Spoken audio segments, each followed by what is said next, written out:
सोलापूर ग्रामीण पोलीस दलाच्या स्थानिक गुन्हे शाखेने मोहोळ परिसरात धडक कारवाई करत जबरी चोरी, कॉपर वायर चोरी, शेळ्या चोरी करणाऱ्या कुख्यात टोळीपैकी एका अट्टल आरोपीला जेरबंद केले आहे. पकडलेल्या आरोपीकडून 55 किलो कॉपर वायर, सोन्याचे दागिने असा मोठा मुद्देमाल हस्तगत करण्यात पोलीस पथकाला यश आले. पोलीस अधीक्षक अतुल कुलकर्णी यांच्या सूचनेनुसार वरिष्ठ पोलीस निरीक्षक संजय जगताप यांनी एलसीबीच्या पथकाला विशेष कामगिरीवरील आदेश दिले होते. त्यानुसार एलसीबी टीमने मोहोळ माळशिरस पालखी महामार्गावर सापळा लावला. काही वेळातच संशयित MH11 AK 8674 या कारमधून दिसून आला. थांबण्याचा इशारा दिल्यावर चालकाने वेग वाढवत पळ काढला.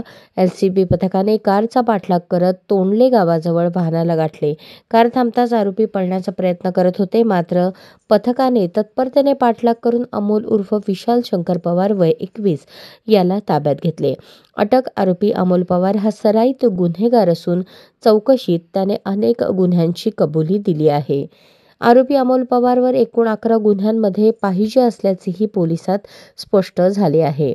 ही धडाकेबाज कामगिरी सहाय्यक पोलीस निरीक्षक विजय शिंदे, उपनिरीक्षक Shrikant Gaikwad, police head constable Salim Bagwan, Ravi Mane, Dhanraj Gaikwad, Vinayak Ghorpade, Manoj Rathod, Suraj Ramgode, चालक सतीश बुरकुल यांनी बजावली.